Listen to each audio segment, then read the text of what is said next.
Thank you three for joining us today. It is fantastic to have you up here. I have had the privilege of working with all three of these people over the past couple of years, and we've developed some amazing games together.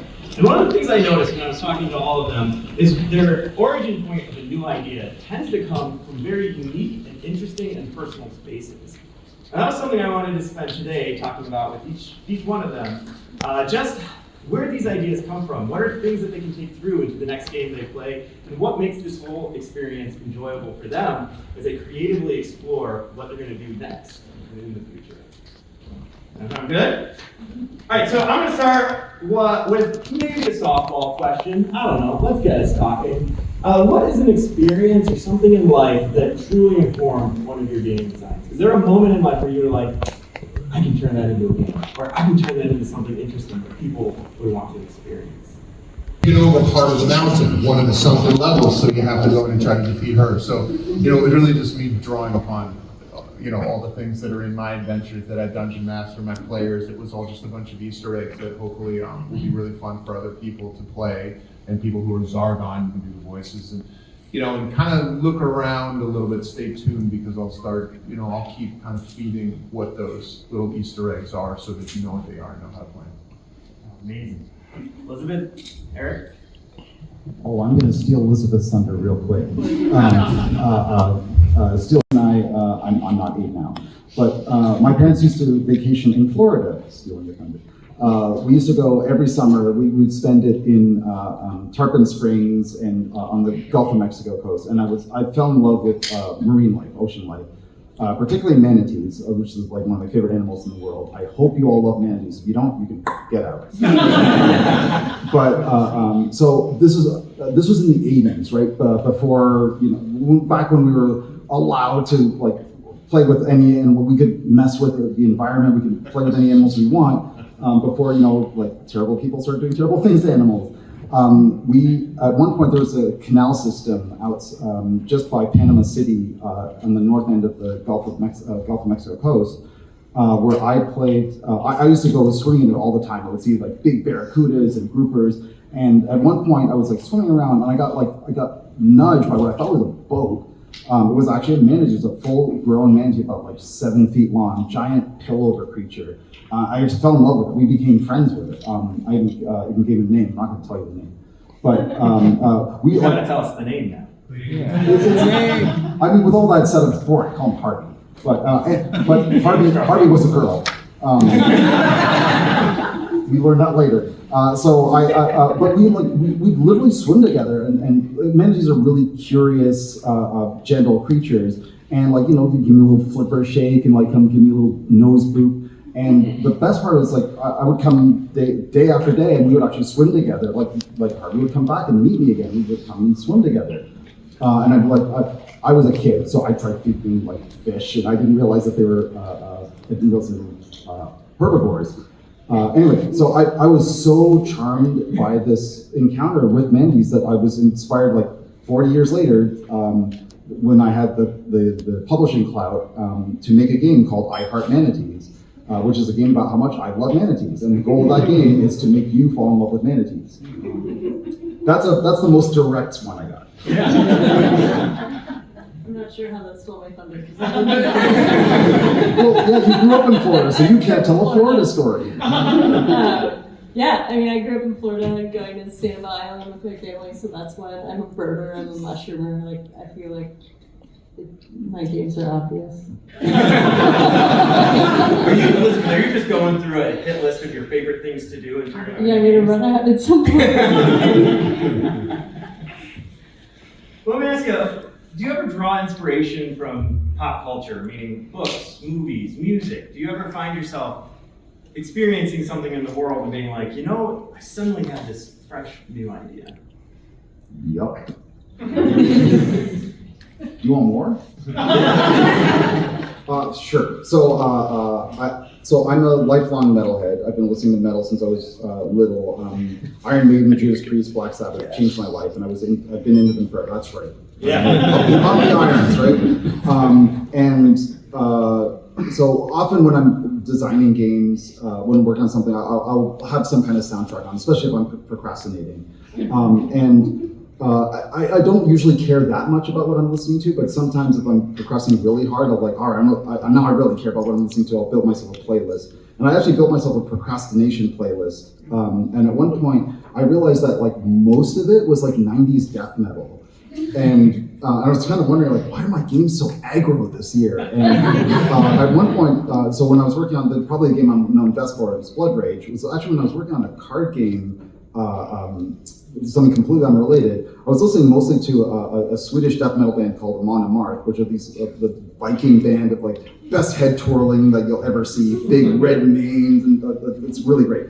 I just listened to this one album on Twilight of Thunder God, if any of you know that, over and over and over again. And I was just so like, I would go out jogging to it. I just go head twirling to it. And then I saw the cover for an old Euro game that I was working on called Midgard, which had a really, really cool cover of a Viking in which I guess you'd call it like by John Gravato, like at Ragnarok with like comets flying and like it's the end of the world. It's like that cover is really cool. I want to make a game that cover promised. And then like just playing Amon Amarth in my head over and over and over again, I basically designed the game overnight.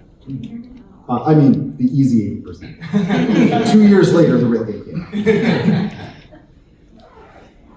Was it Joe? Hey?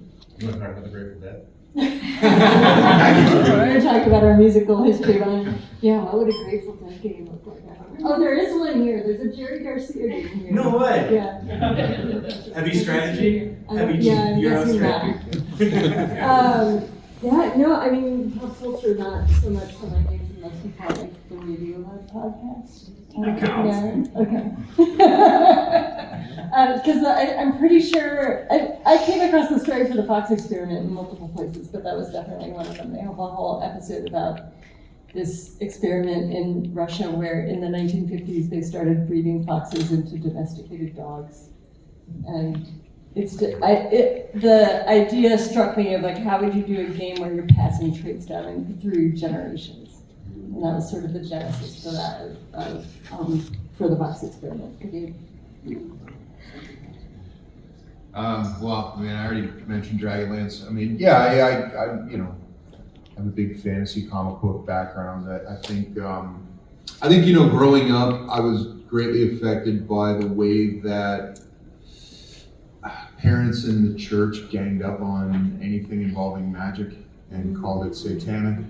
And, you know, and like, you know, to take it down a notch here, you know, the fact that they were like blaming D&D, Dungeons and Dragons, for like murders and suicides, and when it was actually what kids who were troubled were turning to get like relief or to kind of get their mind off of the troubles of everyday life, and then this thing winds up getting blamed. And you know, I was part of the generation that knew it was all. We were doing PG, BS. It was bullshit. It was bullshit. Yeah.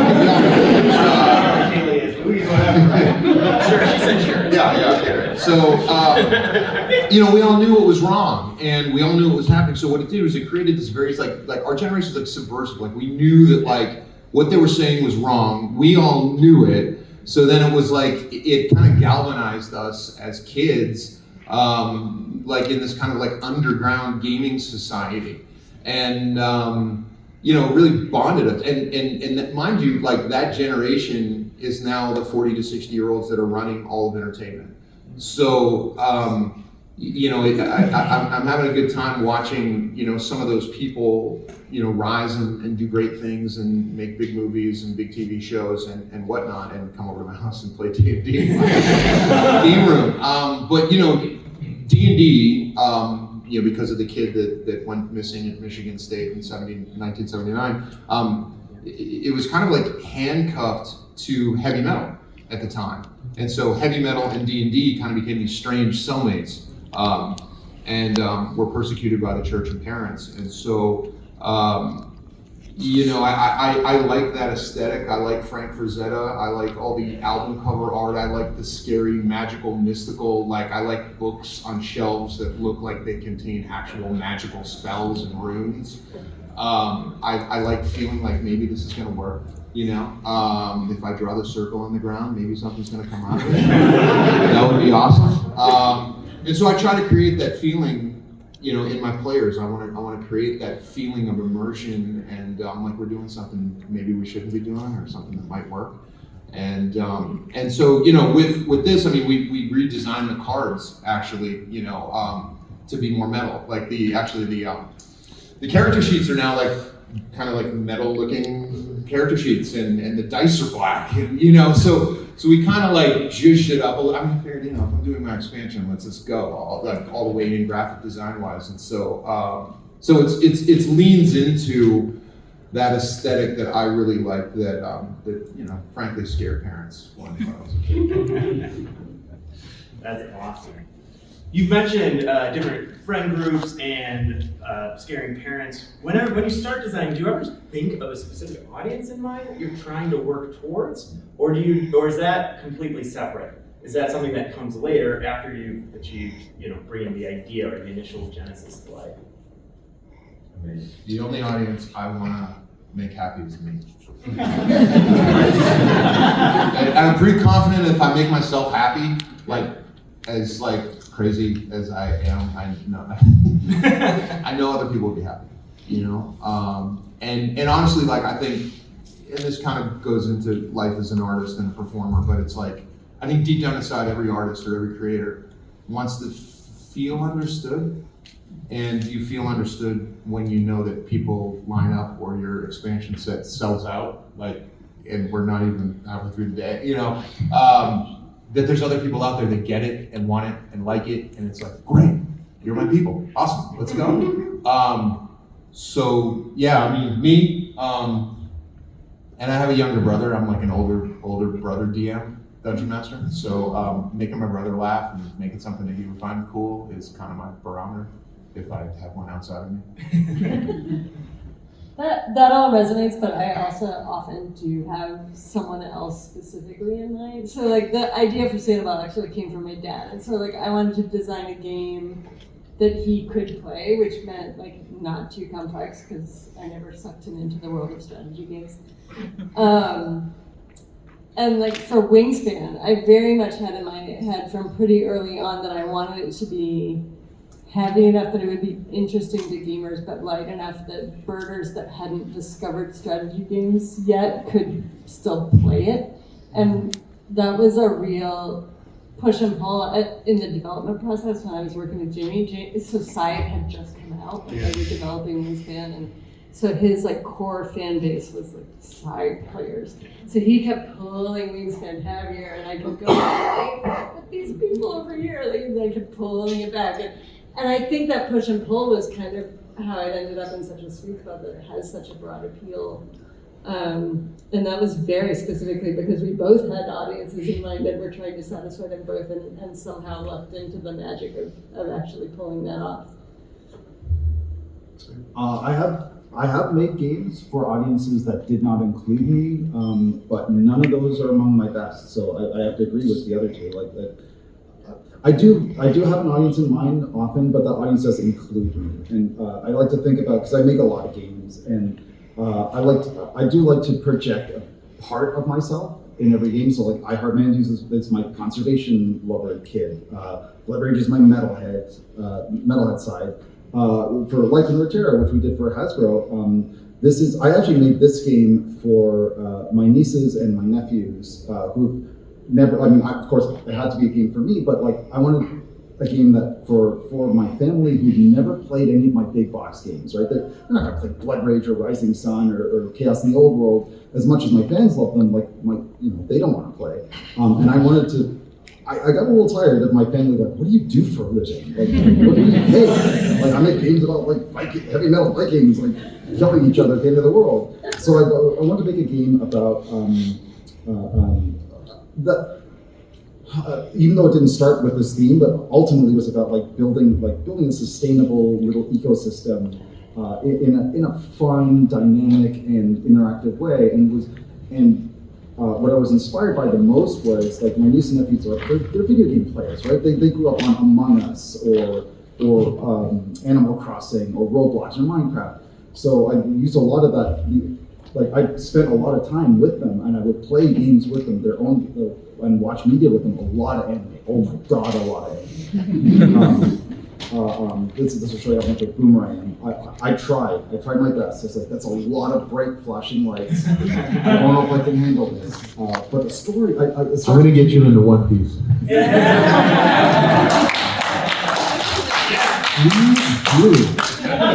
As if I'm behind the camera, great. But so with that in mind, I just spend a lot of time, even if the game is not fully for me, I need to be in that audience. So I will spend a lot of time consuming media with folks of that audience and just becoming the biggest hype man for that. And if I can't get there all the way, then I'm just not going to make the game. Yeah. I mean, vision is so powerful, right? It's like probably the most powerful thing in creativity is having like a clear vision of what you're looking to achieve. And I imagine that has to come from your heart, right? That's hard to come from another source. It's cynical if it doesn't, I think. What do you mean by that? Well, like, so, all right, I'm going to tell a very short story. I'm not the hero of this piece, and I'm going to redact names. But once upon a time, a long time ago, I was commissioned by a video game company to make a video game that is not necessarily not exploitative, but Okay. right? Yeah. So for a particular social media platform that we all may use and post status updates to. Yeah, right. So this game did not ship. So, but you know, the idea was I had this big vision of like, oh my god, this is a big new social media platform. I came in with good intentions. Like I wanted to make a game that like, oh, I could make a game like Carcassonne. You can play with 100 people that you're related to. Great, that's related to a friend on your social graph. But it really ended up just being like, we want you to make Farmville over and over, but more exploitative and more monetized. And I worked on that for a while, and I did make something that was very mechanically successful, but it did cost me like 18% of my soul. That won't grow back. Well, that helps. That makes me think about the 3 different fan bases that all 3 of you have, right? All 3 of you have developed fan bases around your work, and they're, from my perspective, 3 very distinct fan bases and things that you're known for. Was that a part that you expected to come out of game design? Is that a part of game design that you love? It's complicated. I was not expecting a fan base. Of course not. Not even a little. Like I knew that I would make games for people who like the type of games that I liked. I knew that like I have an ability to communicate ideas to large groups of people, but I never for a minute the idea that I would have fans never ever occurred to me. Yeah, sorry, Joe. I was just thinking, you know, I think my fan base got very confused when I started turning my Instagram into gaming. You know, I think they're like, Big Dick Richie, why is he posting pictures of painted miniatures? The male stripper werewolf guy, right? Not to say that True Blood doesn't share some gaming, you know, in eccentric circles, but you know, I think, you know, I will say this, and I think when I was in high school, granted this is like, you know, 90s, so we're talking like, if you've ever seen The Breakfast Club, you know, there's the nerd, the jock, the burnout, the princess, like they're all separate, right? But by the end of detention, they all realize they're all kind of shades of each other, and they all have little pieces of each other, and they can all get along. I felt like my whole personality was fractured and compartmentalized. I had my jock friends that I hung out with at the keg party on Friday night, and then on Saturday I had my filmmaking friends that I would wake up early and go film with and write scripts for all day long and direct movies with them. And then it's like Sunday I would then run games like Rifts and Ninja Turtle role-playing games for my other group of friends. They were all separate. And I think there was some point maybe 12 years ago or something where I just said, the hell with it, I'm just gonna be me, and I'm not gonna fracture all the pieces, and I'm just gonna put it out there. And so, you know, I think what happened is like, yeah, there's a lot of people who were like, going to my Instagram for shirtless photos and found, you know, stuff like that, kind of confused. And Don't know if they follow me anymore, but you know, I mean, you just kind of see where the dust settles, and you know, again, it's like I like epic fantasy. I think people accuse me of liking dark fantasy, which is fine, but I like epic fantasy. I like Empire Strikes Back. I like Raiders of the Lost Ark. I like big epic fantasy, you and your friends against the forces of evil, and kind of like maybe doing some evil stuff and kind of experimenting with that. And, you know, I just like the forces of evil, the forces of good, and let's get out there and find out what we're made of and be heroes, you know, and tell this great story and do things that you would get arrested for in real life. So, you know, I think I'm still kind of finding out who those people are, you know, again. And so when I had a fan base who likes gaming, and I was approached to like promote the relaunch of HeroQuest, and I said, wait a minute. You don't understand, like, I played this game every day as a kid. Like, let me help you. Can I do a quest pack? And it's okay. And, okay, Big Dick Richie, you can see how this goes. And, you know, and it was like, so again, it's like, thank you for letting me do that, because it's a side of me that I couldn't get out otherwise. And this is so much a part of me. This is maybe more me than everything else. So. Thanks. Thank you.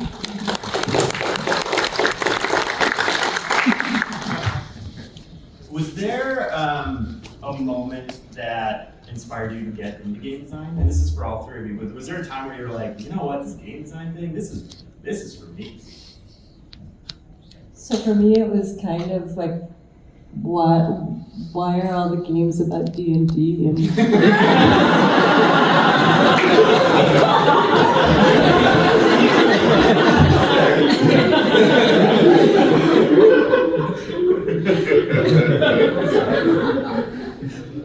Yeah, it was really more about like why are all the board games that my friend group is playing about?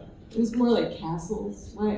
What's with the castles? There was like a medieval period in tabletop where everything was. Yeah, just like medieval European cities in general, and a lot of trains.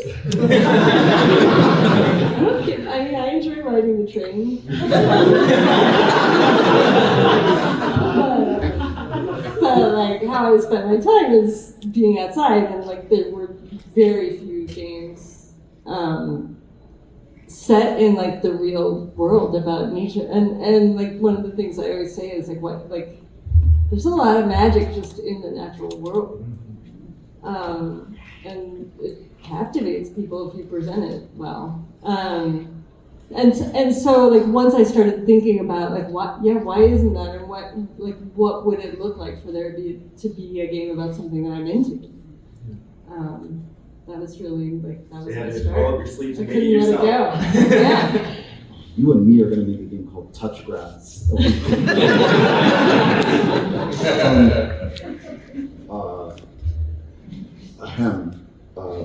D&D, you want to be a game designer?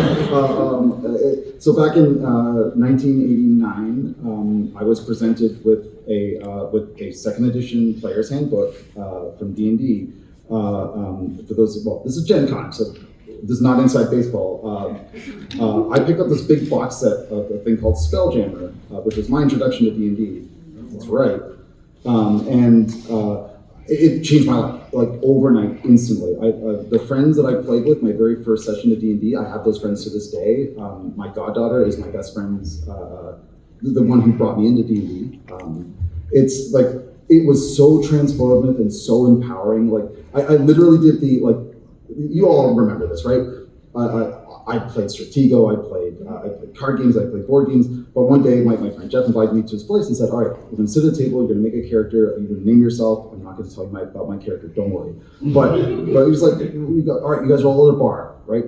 And the bartender goes like, hey, there's some trouble with orcs out there. I was like, what do you wanna do? I'm like, well, what are my options? He's like, whatever you want. I was like, what do you mean, whatever you want? I can poison his drink if I want? Sure. I can start a fight with him? Sure. My mind was... You're a murderer. My mind was... I'm a nerd dork, so of course I had to test boundaries right away, right? But I was so blown away by the idea that that a game could have no boundaries. That the only boundaries were like our social contract. So since then, that was God, what, 25 years ago, right? I still think of games in terms of what kind of boundaries can we push inside a box, or how can we make an experience bigger than the box? And no matter what kind of game I'm working on, D&D's in there somewhere. I'm gonna make a game about nature, but it's gonna be called I heard manatees. I was gonna say dungeons and something that starts with a D, but some dungeons and manatees. There we go.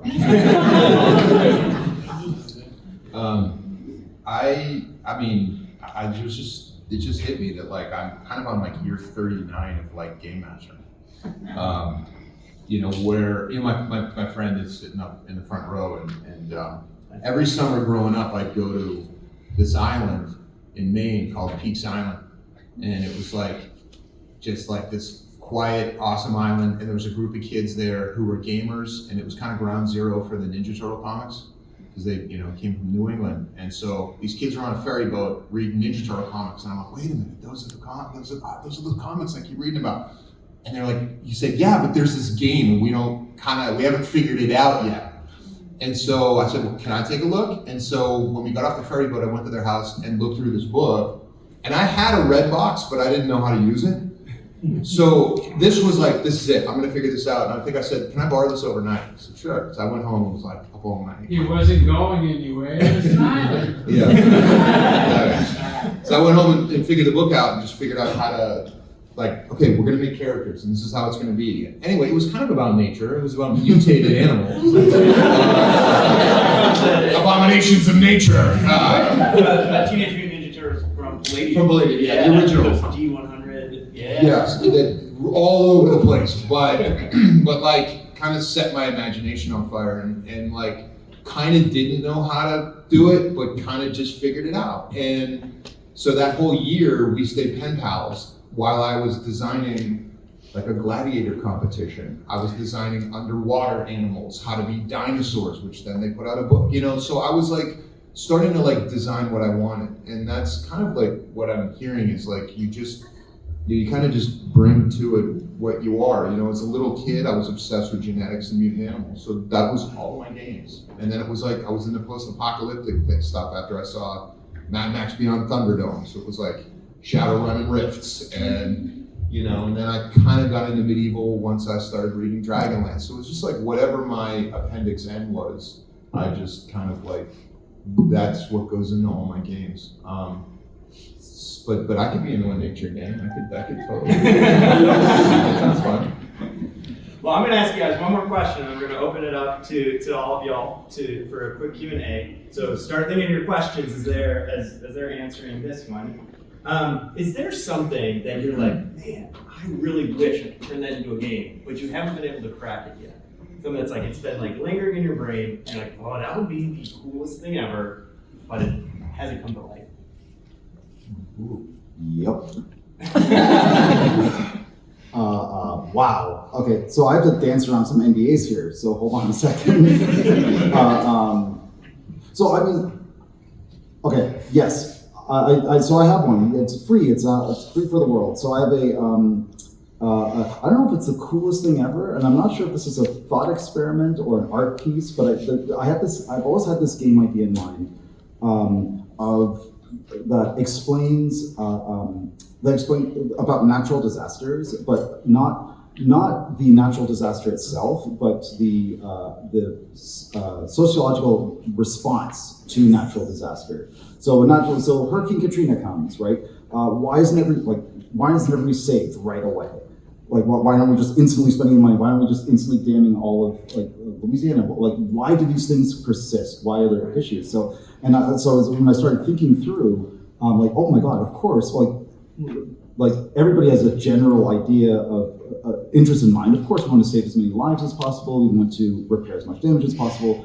But so there's inherent conflict in the sense that not everybody wants to achieve those goals in the same way, and will end up being impediments to each other. So I don't want to say it gets politicized, but it does. But what is a game that would understand the process by which large groups, large institutions end up at cross purposes trying to do good for, especially for disaster relief. I love the idea, but like every time I think about it, it's like, this is a dark freaking game. I don't know if I actually want to play it. I don't think it will be fun, but I feel like it would be an experience that everybody should play once. Only once. That's why it's not coming. You guys, anything? I have a long list on my phone of things that I will never get to. But the thing that Eric just made me think of is that one of them is that I don't think there's a game, I'm not aware of a game that really explores the concept of the tragedy of the commons well. You Which guys in take the economics lightest is like, games I know. ever. I was sitting there thinking, I really want to do a game about dragonflies, but then Eric. I don't know. Yeah, I mean, I kind of make things as I think of them. Yeah.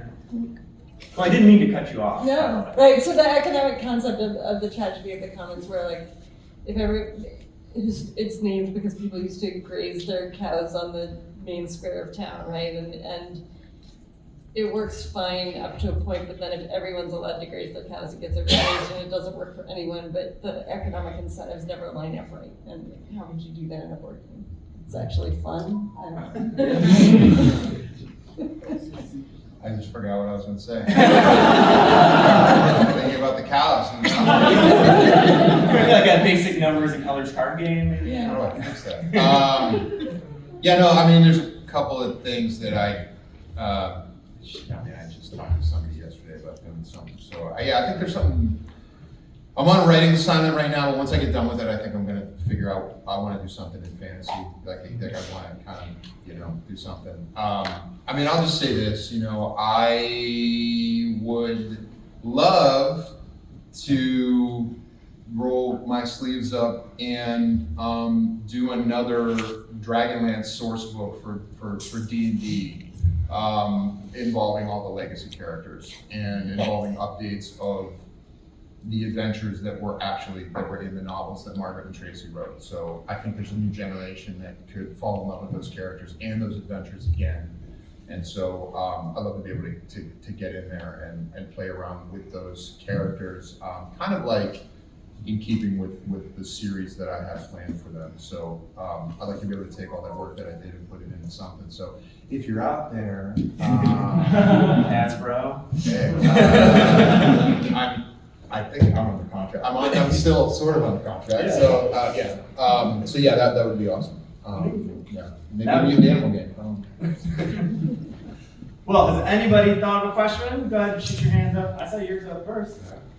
We are not screening these. So. Go ahead. I have a question that's kind of a two-part, which is, think of a game that you think deserves more recognition, or one that deserves to be brought back from maybe the dead or from the dusty shelf.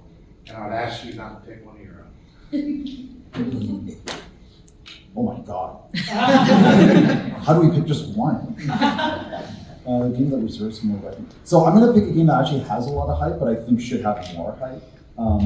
There's a push your luck game designed by Alan Moon and Bruno Faiduti called Diamant. What's the English name for it?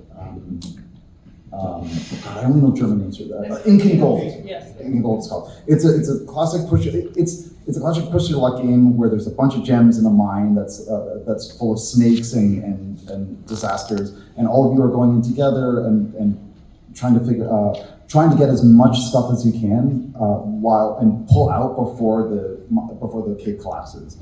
It's a really simple game. The only decisions you're making as a group silently, secretly, do we stay or do we go? And it's a one-page rule set with so many fun little push your luck dynamics. But the thing that I love about it is the theme and the gameplay integrate so well that I can tell a story. I can just tell that story and how the game plays. It sold pretty well. It sold at least 4 or 5 editions. But I honestly feel like of all the push your luck games I've played, that one is probably the one that has the widest breakout appeal if we can only just crack the packaging. The packaging is not great, but it could be. I'd say for a recent game, one that's flying under the radar that I've been playing a lot is First in Flight by Ben Rossett and Matthew O'Malley from Artana Games, I think it's which is actually a picture like deck building game about early airplanes. Is great. Yeah. And I would love to see a modernized remake of Primordial Soup. It has not aged well, but there's something at the core of that game that I think would be really fun to update. I mean, it's not under the radar at all, but it's awesome. And my friends and I love playing it. Is Kingdom Death. I think Kingdom Death's awesome. Oh my gosh, what a great game. Beautiful game, great game. Like you better not be afraid of like character mortality because you're just dying all over the place. It's nuts. I think there was like me and my friend were the only survivors against like a white lion, and so he was a female character, I had a male character. We got back and we rolled to have like a child. my gym buddy, and it was wrong, and he rolled a 1. And so we both like got so scared and that we went and ran off a cliff and didn't have the baby or something. It's just like insane. It's like, I love this game. This is absolutely bonkers. So I love Kingdom Death. I mean, as far as remakes go, I mean, gosh. Yeah, I mean, I want to do an updated mutant animal game with all of the genetic information that I know as an advisory staff member of Colossal Biosciences, the company that just brought you dire wolves and woolly mice. I know a lot of stuff, and I'd like to put that in the game. You're not asking me, but Space Base by John D. Clare. Anyway, any other questions? How you doing, Ash? Hey, how's it going? Good. What is next for you guys after all of the marketing and push and the successes of these games and these expansions are done and out there? What's next? And particularly for Joe, wife and I are big fans of Alcide and also loved your performance in Pee-wee's last movie. It's great. And would you consider coming back to the dungeon crawl side versus open-ended TTRPG side and designing something else, if given half the chance? Oh, sure. So I got to play Mike Merles's, basically like his Cthulhu. Basically, like Mike didn't get to finish 5th edition, what he intended to do with 5th edition. And if you follow his Patreon, he's putting out all the rules of what 5th edition would have been had he stayed on the D&D team. And it's awesome. Streamlined rules, like you whip up characters in 10 minutes and go, and it's a dungeon crawl. And it's kind of awesome. So okay. I want to know more from him about what he's planning to do because it's just dope. So yeah, I love dungeon crawls, love it. I mean, HeroQuest is a dungeon crawl. It's all, it's like okay. And what's next? One Piece.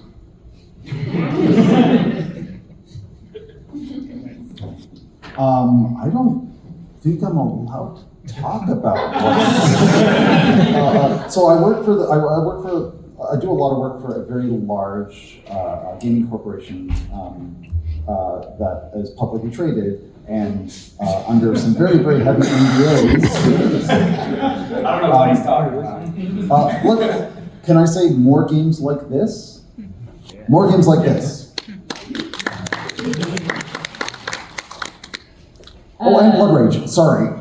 Yeah. Blood Rage 2 is coming out next year. Yeah, Sanibel will be out next year. It's not out yet, and so that feels like next for me. And I just handed in the files for the next Wingspan expansion. There's some other stuff. Yeah. No. There's fun new stuff. I'm excited for it. Right. Additional questions? So, when you do game design, I'm curious how you feel about uniqueness of game systems versus like uniqueness of a story that you may be trying to tell. Do you try to focus when you make new games in creating some game system that is unique to your world, or more interesting that way, or do you care more about how your story may be told? I think I care more about how the two come together. Exactly the same answer. Yeah. So I want the things that you're doing in the game to feel like they make sense as actions within the story that you're trying to tell with the game. The way I look at it is games are stories, right? They're stories that we tell each other. And the game is a toolbox to allow us to do that. So uniqueness is a really interesting proposition, right? Because I do think of uniqueness as it is a tool, but of which you can use too much or too little. So for me, the sweet spot is, to put it in Hollywood speak a little bit, right? Largely familiar, but with enough of a twist to excite you. So like I want the game to be comfortable. I want it to be easy for you to get in. Like, what's the last thing you want to get into is a story, right? That just feels like a surrealist painting, right? Like this is a story about fish and a magnifying glass, right? Like Finstan.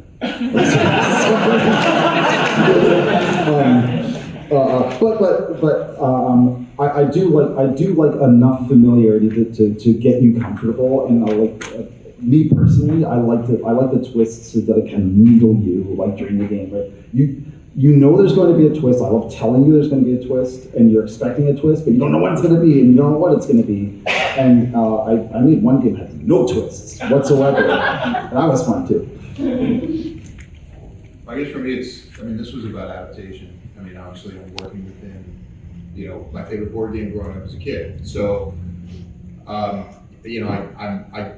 allowed to get under the hood and go, what if we did this? What if we did that? What if we did that? We haven't done that yet. Like, I'll give it away. I was like, well, I thought of like a mechanic of if you think you know where the boss might be, what if you could see what was in the room before you went in? So I thought, well, what if you search for treasure and there's a mouse in a cupboard? And you decide to be nice to the mouse. Well, then the mouse will come with you. So then you gain a mouse, and there's little mice tokens. So you can actually have a little mouse companion friend, like a familiar, that you can tell to go under the door and come back and whisper to you what's in there. So that the Zargon will then set up the room to show you what's in there, so you can set up the combat before he's going to blast out. You can do it once.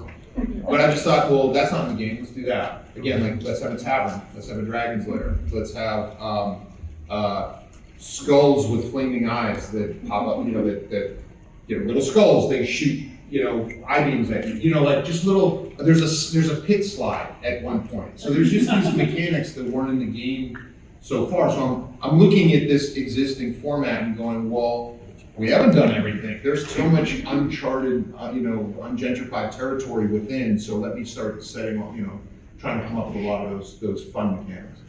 My dude, can I name your game? Be nice to the mice. I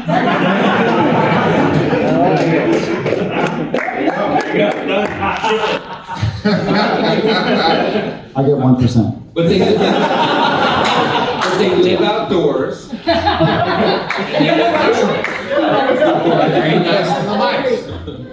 That's awesome. All right, we have time for one more question. All the way in the back. Have any of the three of you found yourself doing creative work for an audience that maybe isn't like, for lack of a better term, like yours? Like doing male stripper movies?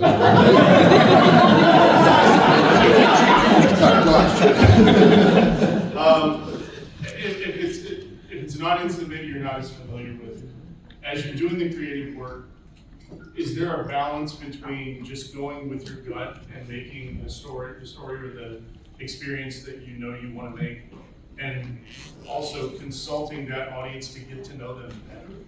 Is there a good balance between those two, or do you go with one over the other? I love this question. I'll go last.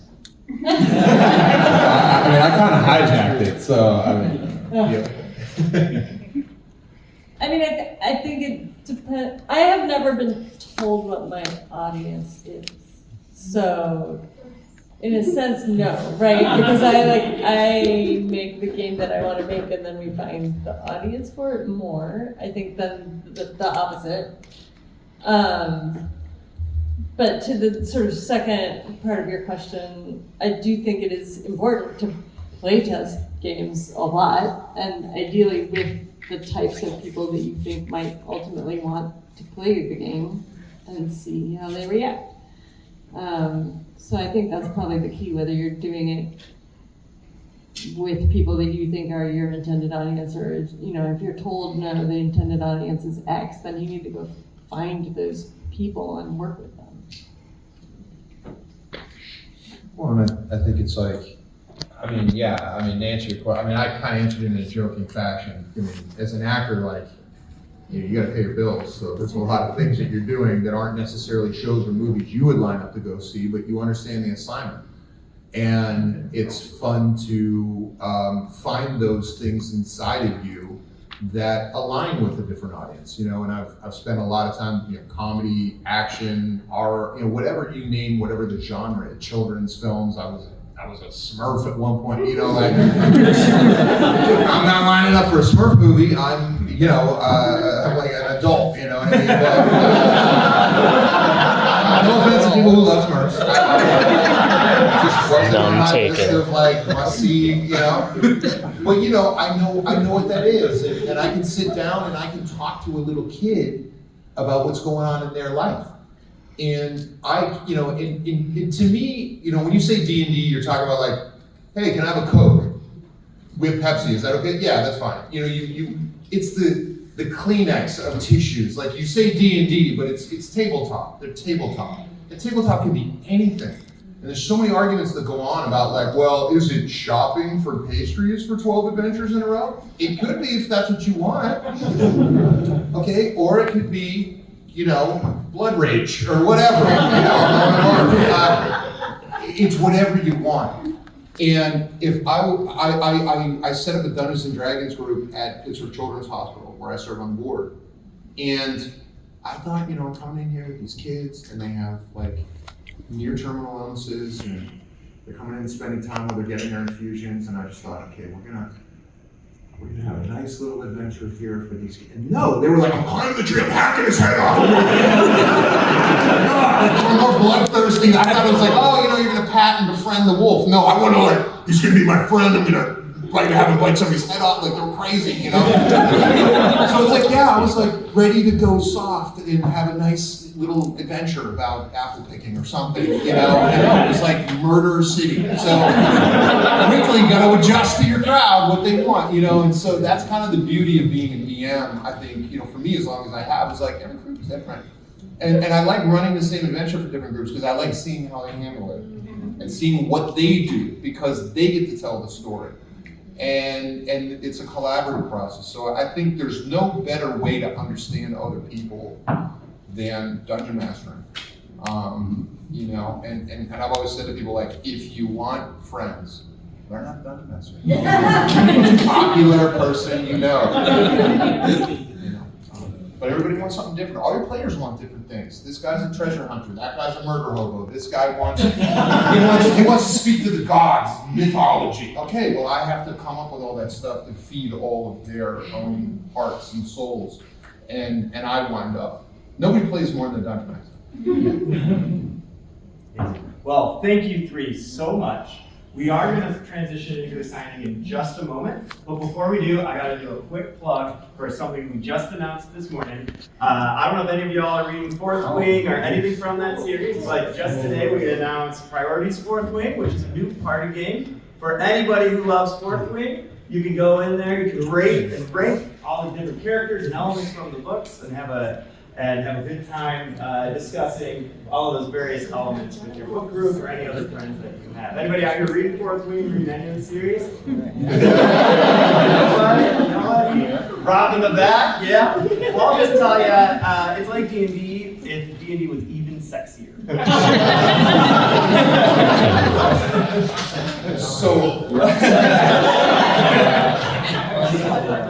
All right. So please come by our booth if you haven't seen it already. We'd love to play some games with you. There's a couple of tables still open on some of the things that we're premiering this week. Please go ahead, scan that QR code, come on down. We'd love to see you there. The team's here with us right now, but you're going to see a bunch of us down there. You can talk to Doug about HeroQuest and talk to Tori about Talisman and talk to Tess about anything you want to talk about. But please, come on down and say hello. All right, and then a couple of round rules for the signing, and then we'll start going through this. Just, we need to make sure that we're accommodating to everybody and make sure that everyone has enough time to do this. So really, it's one item for signature per designer per guest, so we can keep this moving along. We have items that they can sign for you prepared, but you can also have a personal item signed. That's completely up to you. Have item or camera, anything ready for a quick photo, but if you want to have time to review it, we're going to have to kind of move quickly through this, and we just appreciate your respect there. I know, speaking of personalization, things that are going to miss time, and people, they do have places to go pretty quickly after this, so we do want to make sure everyone gets an opportunity. And then once you've had a chance to get through the line, please exit the room, so again, we can keep things moving fluidly. Does that sound cool to everybody? One more rule, don't make eye contact with bubbles. Okay, with that, we're gonna help get a line started. Okay. Well, Hi Charlene, where are you? We're here at GenCon, just signing stuff, talking about HeroQuest. thank you so much. Yeah.